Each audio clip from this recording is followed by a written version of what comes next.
Hello my dear students, मैं दीपक मंगल आप सभी का एक बार फिर वेलकम करता हूं मेरे अपने केमिस्ट्री यूट्यूब चैनल पे। बच्चों, आज हम यहाँ पे चालू करेंगे क्लास 10th का एक काफी अच्छा और काफी इंटरेस्टिंग चैप्टर, जो कि बच्चों को पढ़ने में सबसे ज्यादा इंटरेस्टिंग लगता है और सबसे ज्यादा शायद मजा भी आता है। हर बच्चा इसे पढ़ना चाहता है, रिप्रोडक्शन। ठीक है ना। अब रिप्रोडक्शन नाम आते से ही पता नहीं क्या क्या दिमाग में सपने समझो लेते हैं कि क्या क्या पढ़ेंगे। बाकी बच्चों एक बात ध्यान रखना, देखो अच्छा चैप्टर है, मजेदार चैप्टर है। ठीक है, ये ध्यान रखना। इस पूरे चैप्टर के अंदर अगर हम बात करें तो यहाँ पे हम रिप्रोडक्शन के बारे में पढ़ेंगे कि रिप्रोडक्शन होता क्या है, रिप्रोडक्शन के टाइप क्या होते हैं, प्लांट्स के अंदर रिप्रोडक्शन कैसे होता है, एनिमल्स के अंदर रिप्रोडक्शन कैसे होता है, और भी काफी सारी बातें। ठीक है, काफी इंटरेस्टिंग चैप्टर है। और एक बात आप अच्छे से याद रखना कि जो स्टूडेंट आगे चल के 10th क्लास के बाद बायो लेने की सोच रहे हैं, तो बच्चों 12th क्लास के अंदर ये जो रिप्रोडक्शन चैप्टर है, ये पूरा का पूरा एक यूनिट की फॉर्म में है, जिसमें 4 चैप्टर कवर किए जाते हैं। ठीक है, ये अच्छे से याद रखना। और रिप्रोडक्शन का जो बेसिक है, आप मान के चलिए कि आपके बायोलॉजी के अंदर 60% चैप्टर्स के अंदर आता ही आता है। मतलब रिप्रोडक्शन जो शब्द है ना, ये लगभग आपको हर चैप्टर में मिलेगा। आगे बात समझ में, हर चैप्टर में इसका कोई ना कोई बेसिक आपके काम आएगा ही आएगा। तो काफी अच्छा चैप्टर है, काफी इंटरेस्टिंग चैप्टर है और काफी सिंपल चैप्टर भी है। और बोर्ड एग्जाम के हिसाब से देखा जाए तो 10th का जो बोर्ड एग्जाम होता है, उसके हिसाब से इसका जो वेटेज है वो मिनिमम 7 to 8 मार्क्स का है। ठीक है, तो चैप्टर भी काफी अच्छे वेटेज का है, काफी अच्छा चैप्टर है, सिंपल चैप्टर है। तो आप अच्छे से सीखिएगा इस चैप्टर को और इंटरेस्ट लेके पढ़िएगा, क्योंकि काफी मजा आने वाला है इस चैप्टर में। ठीक है, तो देखिए बच्चों, चैप्टर का नाम है how do living organisms reproduce. Class 10th में इस चैप्टर का ये नाम है, हाउ डू लिविंग ऑर्गेनिजम्स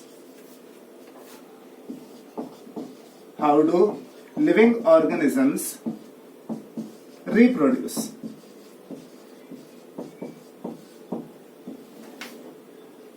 ठीक है, अब आज हम क्या पढ़ेंगे?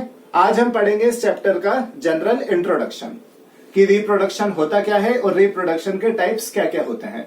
तो आज इस चैप्टर के अंदर मैं आपको पूरा जनरल इंट्रो दूंगा, कोई ज्यादा नहीं पढ़ेंगे। आज अपन एक छोटा सा लेक्चर पढ़ेंगे, जनरल इंट्रोडक्शन ऑफ रिप्रोडक्शन। ठीक है बच्चों, तो यहाँ पे आज हम चालू करने वाले हैं अपना सबसे अच्छा और पहला टॉपिक, जिसमें अपन काफी सारी बातें सीख जाते हैं एक साथ, जनरल इंट्रोडक्शन।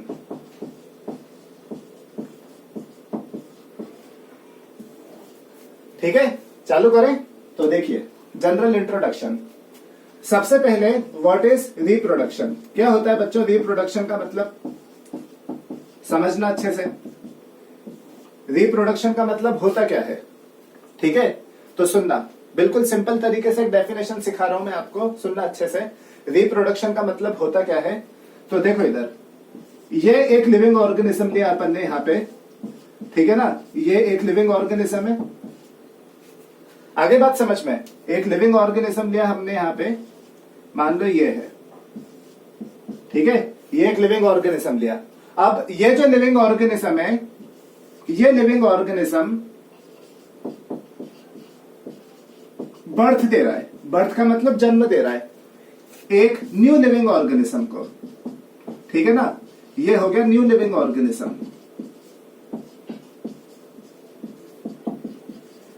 यहां पे क्या हुआ? ये एक लिविंग ऑर्गेनिज्म है और इस लिविंग ऑर्गेनिज्म ने एक नए लिविंग ऑर्गेनिज्म को क्या दिया? जन्म दिया, गिव बर्थ। ठीक है, जन्म देना। तो ये एक लिविंग ऑर्गेनिज्म है, इसने एक दूसरे नए लिविंग ऑर्गेनिज्म को क्या दिया? जन्म दिया। ठीक है, अब एक बात ध्यान रखना यहाँ पे कि ये जो लिविंग ऑर्गेनिज्म है, जिसने नए लिविंग ऑर्गेनिज्म को जन्म दिया, बच्चों इसे क्या बोलेंगे अपन? Parent organism. ये पापा मम्मी है। ठीक है ना, तो ये क्या हो जाएगा? Parent organism. तो इसको तो मैं क्या बोलूंगा? पेरेंट। और ये जो नया लिविंग ऑर्गेनिज्म इससे बनेगा, इसे मैं क्या बोलूंगा? Of spring. ठीक है ना, ये जो नया लिविंग ऑर्गेनिज्म यहाँ पे बनेगा, इसे क्या कहा जाएगा? Of spring. ठीक है, तो यहाँ पे आप अच्छे से ध्यान रखना कि यहाँ पे ये जो लिविंग ऑर्गेनिज्म है, जो कि दूसरे नए लिविंग ऑर्गेनिज्म को जन्म देगा, इस लिविंग ऑर्गेनिज्म को तो मैं पेरेंट कह सकता हूं, है ना, क्योंकि ये तो मम्मी पापा हो गए, क्योंकि ये नए बच्चे को जन्म देंगे यहाँ पे। तो ये तो क्या हो गया? पेरेंट ऑर्गेनिज्म हो गया। अब ये जो नया लिविंग ऑर्गेनिज्म यहाँ पे बनेगा, इस नए लिविंग ऑर्गेनिज्म को हम क्या क्या बोलेंगे? बेटा बेटी। तो यहाँ पे अपन इसे बोलेंगे ऑफ स्प्रिंग। ठीक है, तो यहाँ पे आप अच्छे से याद रखना, ये तो हो गया पेरेंट ऑर्गेनिज्म, ये हो गया ऑफ स्प्रिंग। ठीक है, तो यहाँ पे पेरेंट ऑर्गेनिज्म ने नए लिविंग ऑर्गेनिज्म को जन्म दिया, जिसे हम क्या बोलेंगे यहाँ पे ऑफ स्प्रिंग बोलेंगे। ठीक है, और एक बात ध्यान रखना कि बच्चों जो बायोलॉजिकल प्रोसेस जिसके द्वारा ये जन्म दिया जाता है, एक बात ध्यान रखना, हमारी बॉडी के अंदर अलग अलग टाइप के फंक्शन होते हैं, मतलब अलग अलग टाइप के बायोलॉजिकल प्रोसेस होते हैं। इसी तरह रिप्रोडक्शन नाम का एक बायोलॉजिकल प्रोसेस होता है हमारी बॉडी में, जिससे कि कोई भी एक लिविंग ऑर्गेनिज्म दूसरे नए लिविंग ऑर्गेनिज्म को क्या दे सकता है, जन्म दे सकता है। ठीक है, तो यहाँ पे क्या होगा, सुनना अच्छे से, ये जो पेरेंट ऑर्गेनिज्म होगा ये एक न्यू लिविंग ऑर्गेनिज्म को जन्म देगा, और ये जिस बायोलॉजिकल प्रोसेस के द्वारा उसे जन्म देगा, उस बायोलॉजिकल प्रोसेस को क्या कहा जाएगा, अच्छे से याद रखना, रिप्रोडक्शन। ठीक है, ये ध्यान रखना, उस बायोलॉजिकल प्रोसेस को क्या कहा जाएगा, रिप्रोडक्शन। ये बात आ गई समझ में? ठीक है ना, बिल्कुल सिंपल सी बात बोली मैंने यहाँ पे कि एक लिविंग ऑर्गेनिज्म है, उसने दूसरे नए लिविंग ऑर्गेनिज्म को क्या दी, बर्थ दी, है ना। एक लिविंग ऑर्गेनिज्म है जिसने नए लिविंग ऑर्गेनिज्म को बर्थ दी, तो ये जो लिविंग ऑर्गेनिज्म होगा ये तो पेरेंट होगा, और ये जो नया लिविंग ऑर्गेनिज्म बनेगा इसे हम क्या बोलेंगे, ऑफ स्प्रिंग बोलेंगे। ठीक है, अब यहाँ पे पेरेंट ऑर्गेनिज्म ने ऑफ स्प्रिंग को क्या दिया, बर्थ दिया, मतलब जन्म दिया। अब जिस बायोलॉजिकल प्रोसेस के द्वारा ये पूरा काम हुआ, है ना, जिस बायोलॉजिकल प्रोसेस के द्वारा ये पूरा का पूरा काम हुआ, उस बायोलॉजिकल प्रोसेस का नाम क्या होता है, रिप्रोडक्शन। आ गई बात समझ में? तो बच्चों रिप्रोडक्शन की डेफिनेशन क्या हो जाएगी, रिप्रोडक्शन एक ऐसा बायोलॉजिकल प्रोसेस होता है जिसके द्वारा कोई भी एक पेरेंट ऑर्गेनिज्म एक न्यू ऑफ स्प्रिंग को क्या देता है, बर्थ देता है। ठीक है, तो डेफिनेशन सुनना अच्छे से, the biological process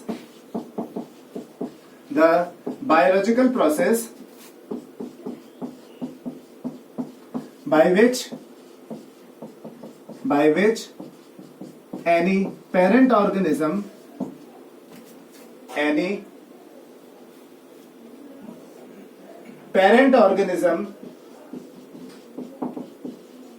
gives birth to new offspring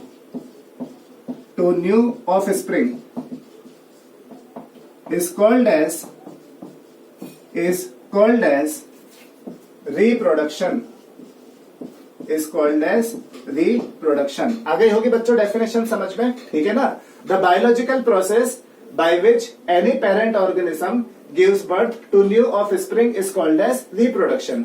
मतलब एक ऐसा बायोलॉजिकल प्रोसेस जिसके द्वारा कोई भी पेरेंट ऑर्गेनिज्म एक नए ऑफ स्प्रिंग को जन्म देगा, उसी बायोलॉजिकल प्रोसेस को हम क्या बोलेंगे, रिप्रोडक्शन बोलेंगे।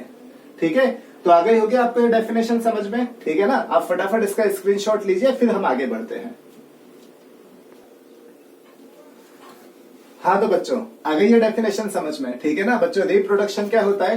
तो रिप्रोडक्शन एक बायोलॉजिकल प्रोसेस है जिसके द्वारा कोई भी पेरेंट ऑर्गेनिज्म एक नए लिविंग ऑर्गेनिज्म को जन्म देगा, और उस नए लिविंग ऑर्गेनिज्म को हम क्या बोलेंगे, ऑफ स्प्रिंग बोलेंगे। मतलब जो नया लिविंग ऑर्गेनिज्म बनता है ना रिप्रोडक्शन के द्वारा, उसे क्या कहा जाता है, ऑफ स्प्रिंग कहा जाता है। ठीक है, ये बात आ गई समझ में? अब मैं आपको यहाँ पे एक दो क्वेश्चन बताता हूँ, वो क्वेश्चन आप अच्छे से सुनना, आगे के जो पॉइंट है आप वो क्वेश्चन की फॉर्म में समझना, क्योंकि वो क्वेश्चन काफी ज्यादा आए हुए क्वेश्चन है। ठीक है, देखना अच्छे से, क्वेश्चन काफी ज्यादा पूछा गया क्वेश्चन है ये आप इवनली आप मान के चल सकते हो कि जो नीट का जो एग्जाम होता है 12th क्लास के बाद, जो कि मेडिकल कॉलेजेस का एंट्रेंस एग्जाम है, उसमें तक पूछा हुआ क्वेश्चन है। क्वेश्चन सुनना, देखो क्वेश्चन क्या है, the biological process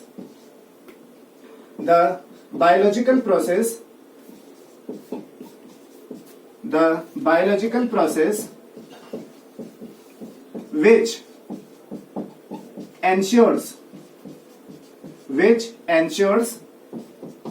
the continuity of life of any species on this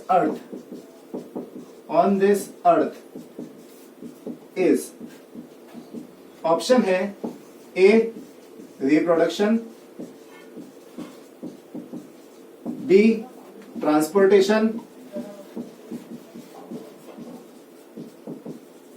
C excretion and the respiration. ठीक है, अब बच्चों क्वेश्चन सुनना अच्छे से। क्वेश्चन क्या बोला मैंने, आपको यहाँ पे उस बायोलॉजिकल प्रोसेस का नाम बताना है जिसके द्वारा कोई भी स्पीसीज या फिर कोई भी लिविंग ऑर्गेनिज्म भी आप लिख सकते हो। ठीक है ना, यहाँ पे आप लिविंग ऑर्गेनिज्म भी लिख सकते हो। ठीक है, ये ध्यान रखना। बाकी स्पीसीज वर्ड ज्यादा करेक्ट है। स्पीसीज का मतलब क्या होता है, किसी भी एक वेराइटी का लिविंग ऑर्गेनिज्म। ठीक है, स्पीसीज वर्ड का मतलब क्या होता है बच्चों, किसी भी एक वेराइटी का लिविंग ऑर्गेनिज्म, उसे हम स्पीसीज बोलेंगे। तो आपको क्वेश्चन यहाँ पे क्या दिया हुआ है, आपको उस बायोलॉजिकल प्रोसेस का नाम बताना है जो कि इस दुनिया में, मतलब इस अर्थ पे किसी भी स्पीसीज को लाइफ को कंटिन्यू करने के लिए रेस्पॉन्सिबल होता है। मतलब कोई भी स्पीसीज अपनी लाइफ को आगे कंटिन्यू करेगी, मतलब अपने ही जैसे आगे और भी लिविंग ऑर्गेनिज्म क्या करेगी, बनाएगी। तो वो कौन से प्रोसेस के द्वारा बनाएगी, क्या आंसर दोगे, रिप्रोडक्शन। ठीक है, अभी मैंने आपको बताया कि रिप्रोडक्शन ही एक ऐसा बायोलॉजिकल प्रोसेस होता है जिसके द्वारा कोई भी एक पेरेंट ऑर्गेनिज्म आगे और भी नए ऑफस्प्रिंग को जन्म देता है। आप खुद 2 मिनट के लिए सोचो कि अगर हम कौन सी स्पीसीज से बिलोंग करते हैं, ह्यूमन से। ठीक है ना, अपन ह्यूमन है, एक स्पीसीज है जिसका नाम आप लोगों ने 9th क्लास में पढ़ा होगा, होमोसेपियन। ठीक है, ह्यूमन एक स्पीसीज है इस दुनिया में जिसका नाम आप लोगों ने पढ़ा होगा 9th क्लास में, क्या था, होमोसेपियन। अब बच्चों जो होमोसेपियन होते हैं, होमोसेपियन इस अर्थ पे अपनी लाइफ को कंटिन्यू करते हैं। कौन से प्रोसेस से करते हैं, रिप्रोडक्शन से। आप 2 मिनट के लिए सोचिए कि अगर हम रिप्रोडक्शन परफॉर्म करना बंद कर दें, इस दुनिया में जितने भी ह्यूमन मौजूद हैं सारे के सारे रिप्रोडक्शन परफॉर्म करना क्या कर दे, बिल्कुल बंद कर दे कि हाँ भैया हम तो नहीं करेंगे अब रिप्रोडक्शन। सारे के सारे ह्यूमन मिलकर ये प्लानिंग कर ले कि हम अब रिप्रोडक्शन परफॉर्म नहीं करेंगे, तो क्या होगा बच्चों, हम सारे के सारे एक समय के बाद मर जाते हैं, हमारी मौत हो जाती है, हम मॉर्टल है सारे के सारे। अब अगर मान लो कि इस दुनिया में जितने भी ह्यूमन मौजूद है सारे के सारे रिप्रोडक्शन परफॉर्म करना क्या कर दे, बंद कर दे, तो एक समय के बाद सभी की क्या हो जाएगी, डेथ हो जाएगी और इस दुनिया से ह्यूमन स्पीसीज खत्म हो जाएगी। मतलब ह्यूमन स्पीसीज कंटिन्यू हो ही नहीं पाई। तो ध्यान रखना, रिप्रोडक्शन ही एक ऐसा बायोलॉजिकल प्रोसेस होता है जिसके द्वारा कोई भी स्पीसीज है ना, चाहे वो ह्यूमन हो, चाहे वो कुत्ता हो, चाहे वो बिल्ली हो, कोई सी भी स्पीसीज ले लो आप। तो रिप्रोडक्शन ही एक ऐसा बायोलॉजिकल प्रोसेस होता है जिसके द्वारा कोई भी स्पीसीज इस दुनिया में, इस अर्थ पे अपनी लाइफ को क्या करती है, कंटिन्यू करती है। तो अगर आपसे पूछा जाए कि आप उस बायोलॉजिकल प्रोसेस का नाम बताइए जो कि इस दुनिया में किसी भी स्पीसीज की लाइफ को कंटिन्यू करने के लिए जरूरी होता है, तो उसका आंसर क्या दोगे आप, रिप्रोडक्शन। आगे बच्चों ये क्वेश्चन समझ में, ठीक है ना, आप फटाफट इसका स्क्रीनशॉट लो, फिर अगला क्वेश्चन देखते हैं अपन। हाँ तो बच्चों ये आ गया आपको क्वेश्चन समझ में, ठीक है ना। आप अच्छे से याद रखना कि रिप्रोडक्शन एक ऐसा बायोलॉजिकल प्रोसेस होता है जिसके द्वारा कोई भी स्पीसीज इस अर्थ पे अपनी लाइफ को क्या करती है, कंटिन्यू करती है। ठीक है, मतलब अगर मान लो किसी ने भी रिप्रोडक्शन परफॉर्म करना बंद कर दिया तो हर एक कोई भी स्पीसीज हो, हर एक लिविंग ऑर्गेनिज्म एक दिन मरेगा। ठीक है, तो अगर मान लो उसने रिप्रोडक्शन परफॉर्म करना बंद कर दिया तो एक समय के बाद उसकी जो लाइफ है वो भी इस अर्थ से क्या हो जाएगी, खत्म हो जाएगी, पूरी स्पीसीज ही खत्म हो जाएगी। ठीक है, एक क्वेश्चन और मैं आपको बता रहा हूं जो कि बोर्ड एग्जाम में पूछा हुआ क्वेश्चन है, ठीक है ना। क्वेश्चन सुनना अच्छे से।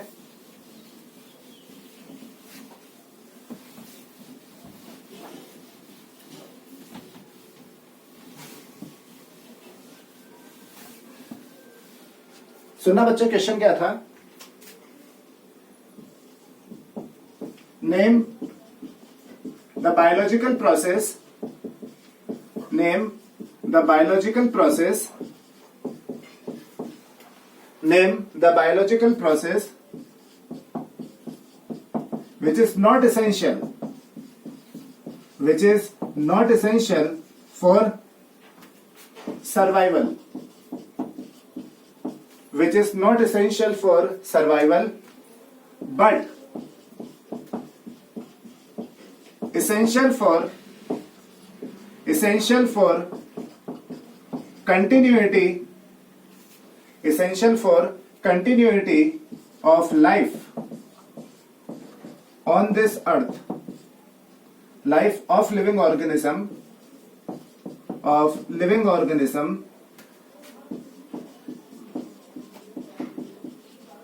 On this earth. अब थोड़ा सा ढंग से समझना इस क्वेश्चन को। क्वेश्चन क्या पूछा हुआ है, आपको एक ऐसे बायोलॉजिकल प्रोसेस का नाम बताना है जो कि सर्वाइवल करने के लिए जरूरी नहीं है, मतलब जीने के लिए जरूरी नहीं है, लेकिन इस अर्थ पे लिविंग ऑर्गेनिज्म की लाइफ को कंटिन्यू करने के लिए जरूरी है। मतलब यहां पे आपको एक ऐसे बायोलॉजिकल प्रोसेस का नाम बताना है जो कि यदि मान लो लिविंग ऑर्गेनिज्म की बॉडी में नहीं भी होता है तो वो सर्वाइव तो करेगा, लेकिन उसके बिना वो इस दुनिया में अपनी लाइफ को कंटिन्यू नहीं कर पाएगा। तो अभी मैंने आपको क्या बताया कि रिप्रोडक्शन एक ऐसा बायोलॉजिकल प्रोसेस होता है जिसके द्वारा लिविंग ऑर्गेनिज्म इस दुनिया में अपनी लाइफ को क्या करता है, कंटिन्यू करता है। ठीक है, रिप्रोडक्शन एक ऐसा बायोलॉजिकल प्रोसेस होता है जिसके द्वारा कोई भी लिविंग ऑर्गेनिज्म इस दुनिया में अपनी लाइफ को क्या करता है, कंटिन्यू करता है। मतलब अगर हम रिप्रोडक्शन परफॉर्म करना बंद कर दें तो हमारी आगे वाली जनरेशन प्रोड्यूस नहीं होगी, हम एक समय के बाद मर जाएंगे और पूरी ह्यूमन जनरेशन इस दुनिया से क्या हो जाएगी, खत्म हो जाएगी। मतलब ह्यूमन स्पीसीज ही खत्म हो जाएगी अगर हम रिप्रोडक्शन परफॉर्म करना बंद कर दें। तो कोई भी लिविंग ऑर्गेनिज्म अपनी लाइफ को इस अर्थ पे कंटिन्यू कौन से प्रोसेस के द्वारा करता है, रिप्रोडक्शन के द्वारा करता है। लेकिन क्या अगर हम रिप्रोडक्शन नहीं करें तो हमारा सर्वाइवल खत्म हो जाएगा क्या? तो हमारा सर्वाइवल खत्म नहीं होगा। अभी मैंने आपसे बोला कि चलो मान लो कि आज सारे के सारे ह्यूमन डिसाइड कर लें कि भैया हमें रिप्रोडक्शन परफॉर्म नहीं करना है, तो एक बात ध्यान रखना कि हम तो सर्वाइव कर लेंगे, हमारे सर्वाइवल पे कोई दिक्कत नहीं आएगी। जब तक हम जिंदा रहेंगे तब तक तो मौजूद रहेंगे, लेकिन आगे वाली जनरेशन हम प्रोड्यूस ही नहीं करेंगे तो आगे वाली जनरेशन इस दुनिया को नहीं देख पाएगी, लेकिन हम आराम से सर्वाइव कर सकेंगे। मतलब जो रिप्रोडक्शन है ना, रिप्रोडक्शन एक ऐसा बायोलॉजिकल प्रोसेस होता है जो कि हमारे सर्वाइवल के लिए जरूरी नहीं है। अगर हम रिप्रोडक्शन नहीं भी परफॉर्म करेंगे तो भी आराम से जिंदा रह सकेंगे, हमारे लिए हमारे सर्वाइवल पे उससे कोई फर्क नहीं पड़ेगा, बस आगे वाली जनरेशन नहीं देख पाएगी इस दुनिया को। ठीक है, तो आप अच्छे से याद रखना कि रिप्रोडक्शन एक ऐसा बायोलॉजिकल प्रोसेस होता है जो कि हमारे खुद के सर्वाइवल के लिए जरूरी नहीं होता, लेकिन वो इस अर्थ पे हमारी लाइफ को कंटिन्यू करने के लिए जरूरी होता है। मतलब आगे वाली जनरेशन को प्रोड्यूस करने के लिए क्या होता है, जरूरी होता है। ठीक है, तो आप इसका आंसर भी क्या दोगे, रिप्रोडक्शन। तो आगे बच्चों आपको ये वाला क्वेश्चन भी समझ में? ठीक है, तो आज मैंने आपको देखो क्या क्या पढ़ाया। एक तो मैंने आपको रिप्रोडक्शन का इंट्रोडक्शन दिया है और एक उससे रिलेटेड मैंने आपको 2 पॉइंट और क्वेश्चन की फॉर्म में समझाए हैं, और ये दोनों के दोनों क्वेश्चन एग्जाम्स में आए हुए क्वेश्चन है। ठीक है, अब अगले लेक्चर में हम क्या पढ़ेंगे, तो अगले लेक्चर में हम पढ़ेंगे टाइप ऑफ रिप्रोडक्शन। ठीक है, तो आज का लेक्चर आपको समझ में आया होगा, काफी अच्छा, काफी सिंपल भी लगा होगा, तो एक लाइक बनता है। ठीक है, तो लाइक कीजिएगा, सब्सक्राइब कीजिएगा और बेल आइकन पे जरूर प्रेस कीजिएगा। ठीक है बच्चों, बाय बाय।